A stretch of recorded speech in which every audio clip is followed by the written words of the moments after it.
हिमाचल प्रदेश के कई भागों में, कई हिस्सों में, खासकर हमीरपुर में यूरेनियम पाए जाने की खबर थी। हमीरपुर हिमाचल प्रदेश का एक खास जिला है, तो वहां पर करीब 10 किलोमीटर की दूरी पर कुनाह और पुंग खुर्द में यूरेनियम के अवशेष पाए गए हैं। इलेक्शन में जीत हासिल करने के लिए, डेरे की वोट लेने के लिए ऐसी कार्रवाई सरकार की ओर से की गई है, लेकिन अब डेरा मुखी राम रहीम की मुश्किलें बढ़ती हुई दिखाई दे रही हैं। बेअदबी मामले में भी उनको मुलजिम के तौर पर नामजद किया गया है।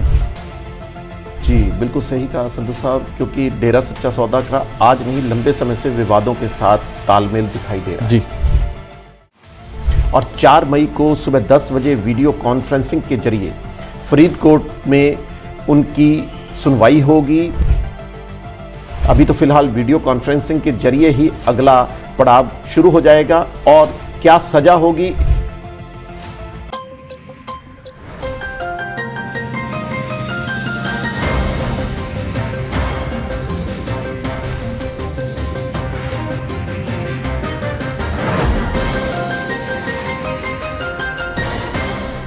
नमस्कार, D5 चैनल हिंदी का खास कार्यक्रम खुलासा न्यूज़ का देख रहे सभी दर्शकों का मैं धर्मेंद्र संधू स्वागत करता हूं।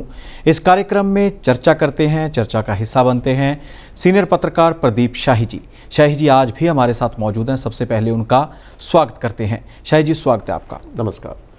शाही जी, सबसे अहम खबर, डेरा मुखी राम रहीम जो काफ़ी चर्चा में रहते हैं, जेल में सजा याफ्ता हैं, सुनारिया जेल में बंद हैं। इसी के चलते जब वो पेरोल पर बाहर आए थे तो काफ़ी माहौल और का और ही हो गया था। कारण यह था कि जो विपक्षी थे उन्होंने कहा था कि इनकी जो पेरोल है वो सही नहीं है, और ख़ासकर जितनी भी सिख कम्युनिटीज़ हैं, सिख संगठन हैं, उन्होंने कहा था कि जिस प्रकार से डेरा मुखी को पेरोल दी जा सकती है, तो जो सिख जेलों में बंद हैं वो अपनी सज़ा पूरी कर चुके हैं, उनको भी रिहा किया जाए। तो इसी के चलते काफ़ी वो सुर्खियों में रहे और पंजाब इलेक्शन के साथ भी उनकी पेरोल को जोड़ा गया और अन्य 4 राज्यों में जो इलेक्शन थे उसके साथ भी जोड़ा गया कि इलेक्शन में जीत हासिल करने के लिए, डेरे की वोट लेने के लिए ऐसी कार्रवाई सरकार की ओर से की गई है। लेकिन अब डेरा मुखी राम रहीम की मुश्किलें बढ़ती हुई दिखाई दे रही हैं। बेअदबी मामले में भी उनको मुलजिम के तौर पर नामजद किया गया है। जी बिल्कुल सही कहा संधू साहब, क्योंकि डेरा सच्चा सौदा का आज नहीं लंबे समय से विवादों के साथ तालमेल दिखाई दे रहा है। जी। और 4 मई को सुबह 10 बजे वीडियो कॉन्फ्रेंसिंग के जरिए फरीदकोट में उनकी सुनवाई होगी और ये देखना होगा कि बेअदबी मामले पर जो उनकी लिप्त जानकारियां मिल रही हैं, उनके लिप्त होने और उनके साथियों की, तो ये देखना होगा कि अब ये जांच पड़ताल कैसे होगी, क्योंकि सुनारिया जेल में है। अभी तो फिलहाल वीडियो कॉन्फ्रेंसिंग के जरिए ही अगला पड़ाव शुरू हो जाएगा और क्या सजा होगी इस मामले पर हमारी नज़र बनी रहेगी। जी शाही जी, साथ ही बात करते हैं हमारे पड़ोसी राज्य हिमाचल प्रदेश की। हिमाचल प्रदेश के कई भागों में, कई हिस्सों में, खासकर हमीरपुर में यूरेनियम पाए जाने की खबर थी, जो फिलहाल अब है कि वहाँ पर कुछ अंश ही पाए गए हैं, कुछ अवशेष ही पाए गए हैं यूरेनियम के। जी बिल्कुल सही कहा, हमीरपुर हिमाचल प्रदेश का एक खास जिला है, तो वहाँ पर करीब 10 किलोमीटर की दूरी पर कुनाह और पुंग खुर्द में यूरेनियम के अवशेष पाए गए हैं। वैसे तो ये काफ़ी हैरानीजनक बात नहीं है, क्योंकि इससे पहले भी लगातार 2013 के बाद कई जगह पर खुदाई हुई और ग्राम पंचायत ख्या और लम्भेड़ा गांव में भी खुदाई के दौरान काफ़ी यूरेनियम के अवशेष मिले थे।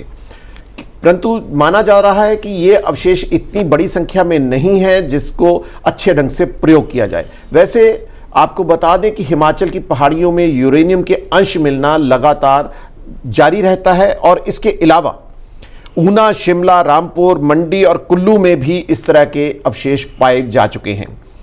आपको बता दें कि आंध्र प्रदेश, झारखंड और मेघालय सहित 11 राज्य ऐसे हैं जहां पर इस तरह के अवशेष पाए जाने की जानकारी लगातार मिलती आ रही है। अब ये देखना होगा कि इन अवशेषों को भी संग्रहित करके सरकार क्या ठोस कदम उठाएगी। जी शाही जी, साथ ही बात करते हैं पालमपुर की। पालमपुर भी हिमाचल में पड़ता है। वहाँ की एक बच्ची काफ़ी सुर्खियों में है। कारण यह है कि 3री कक्षा में पढ़ती थी और उसकी बुद्धि को देखते हुए, उसके ज्ञान को देखते हुए परमिशन दी गई है कि वो आगे सीधा तीसरी क्लास के बाद 8वीं कक्षा की परीक्षा दे सकती है। पालमपुर की कांगड़ा जिले के पालमपुर की छात्रा काशवी जो तीसरी कक्षा में पढ़ रही थी, उसको गूगल गर्ल कहा जाए तो कोई अतिशयोक्ति नहीं होगी जी। उसकी बुद्धि का आकलन किया गया तो उसका IQ 154 निकला जी, जो एक बेहद असामान्य बात थी और ये लगभग 8वीं कक्षा के विद्यार्थियों के बराबर उसका IQ जाना गया। तो उसके पिता ने इस मामले पर सरकार को आवेदन किया, आग्रह किया कि वे उसकी बच्ची को तीसरी कक्षा के स्थान पर 8वीं कक्षा में पढ़ने की मंजूरी प्रदान कर दी जाए। तो शिक्षा बोर्ड ने उसके ऊपर कोई भी कार्रवाई नहीं की। तब हिमाचल हाई कोर्ट की एक खंडपीठ ने न्यायमूर्ति ज्योत्सना रेवलदुआ और न्यायाधीश मोहम्मद रफीक ने इस मामले को गंभीरता से देखते हुए इसकी जांच करवाई और जांच करने के बाद उसे तीसरी कक्षा की जगह 8वीं कक्षा की परीक्षा देने के लिए उचित माना गया और अब वह बच्ची 8वीं कक्षा की परीक्षा देने की तैयारी में जुट गई है। शाही जी, बात करते हैं खेल जगत की, तो खेलों में भी भारत का अहम स्थान है और खासकर हरियाणा की बात की जाए तो हरियाणा के जो पहलवान हैं, चाहे वो लड़कियां हो लड़के हों, देश का नाम रोशन कर चुके हैं। इसी के चलते मंगोलिया में चैंपियनशिप होने जा रही है कुश्ती की।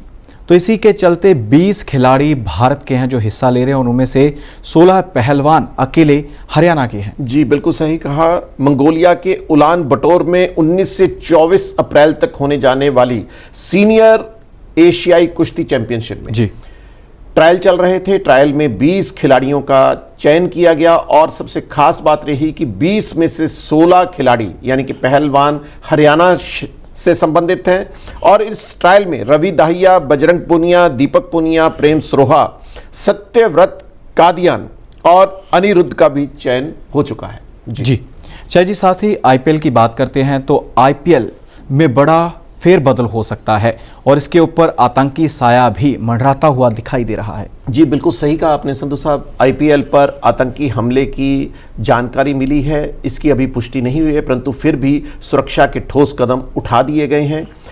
आपको बता दें कि 26 मार्च से जी IPL 2022 का एपिसोड शुरू होने जा रहा है। पहला मुकाबला चेन्नई सुपर किंग और कोलकाता नाइट राइडर्स के मध्य खेला जाएगा।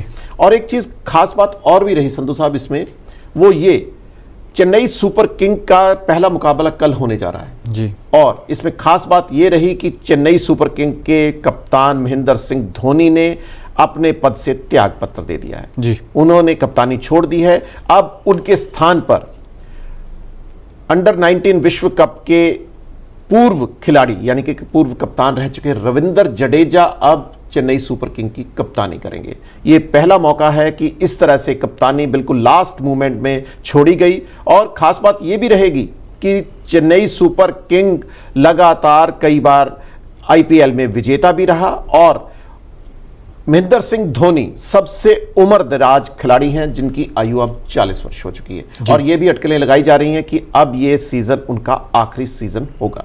जी शाह जी, आप कार्यक्रम का हिस्सा बने, विभिन्न खबरों के ऊपर अपनी प्रतिक्रिया दी, आपका बहुत बहुत धन्यवाद है। नमस्कार। इसी प्रकार खुलासा न्यूज़ का में नई खबरें लेकर फिर हाजिर होंगे। फिलहाल इजाज़त दीजिए, धन्यवाद।